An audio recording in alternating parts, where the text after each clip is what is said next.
যুবকরা কাজ পাবেন, কারো কাছে তারা অনুগ্রহের হাত পাতবেন না। যার যার যোগ্যতা অনুযায়ী তারা তাদের কাজ পাবেন। যা পারিনি আগামীতে তা হবে না, এটা আমি মেনে নিতে রাজি নই। এই না পারার ইতিহাস থেকেই আমাদেরকে পেরে ওঠার ইতিহাস তৈরি করতে হবে ইনশাআল্লাহ।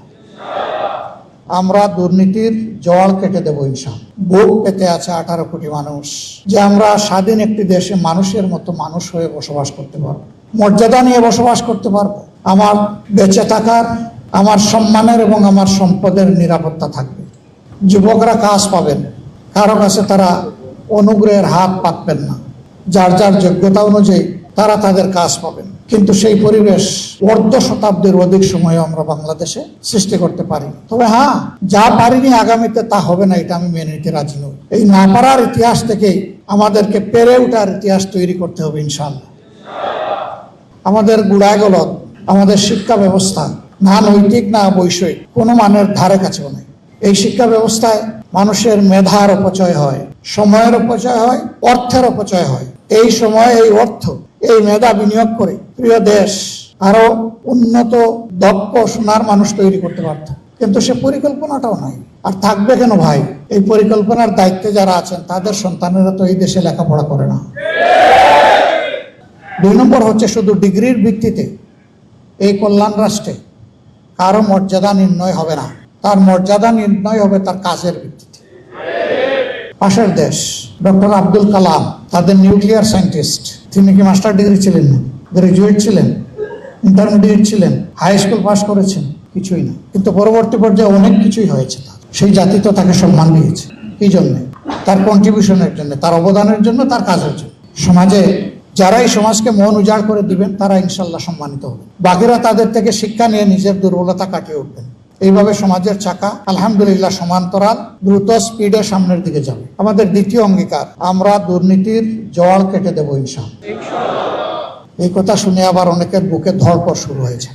বাবা, আমার তো চলেই দিয়ে। কোন এক সার্ভিসের একজন লোক, তিনি প্রতিদিন খুব হাসি খুশি মুখে আসেন পরিবারের কাছে ফিরে। একদিন তার মুখটা বড় ভারী। জীবন সঙ্গিনী জিজ্ঞেস করলেন, কি গো, কি হয়েছে আজকে মুখ তো ভারী? কপাল খারাপ। মানে কয়ে যে আমার এই সমস্ত আকাম কুকামের কারণে আমার তো চাকরি চলে গেছে।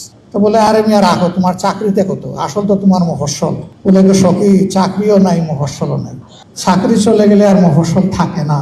সম্মানিত ভাইয়েরা, এরকম যারা মফস্বল নির্ভরশীল, মফস্বল বলতে আমি কি বুঝাতে চেয়েছি নিশ্চয়ই আপনারা বুঝেন, তারা চিন্তায় পড়ার কোনো কারণ নেই। তো কেন চিন্তা করবেন? ওই যে বললাম না, অবৈধ সম্পদ কোথায় লুকাবে তাই নিয়ে বড় পেরেশান।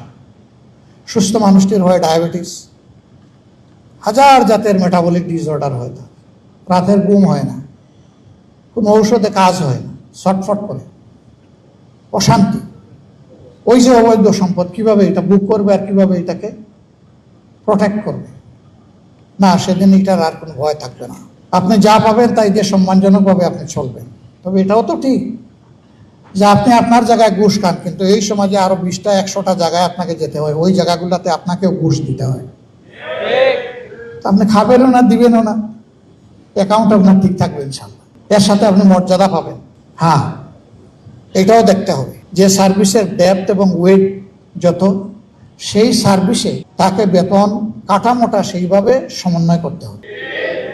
মনে করেন পুলিশ 24 ঘন্টা ডিউটি, কখন দাগ পড়ে ঠিক নাই, অস্ত্র হাতে আছে, আবার তার প্রতিপক্ষের হাতে অস্ত্র আছে, তাকে কিন্তু জীবনের ঝুঁকি নিয়ে এই দায়িত্ব পালন করতে হয়। কিন্তু তাকে যদি ফকিরের ভিক্ষা বেতন দেওয়া হয়, তাহলে সেই ঝুঁকি নিতে যাবে কেন? তাকে তো সম্মানিত করতে হবে। এটা করা হয় না বলেই এই সমাজে আজকে কোনো শান্তি নাই। কারণ বেড়াই তো সব দান খেয়ে ফেলছে, প্রোটেক্ট করবে কে?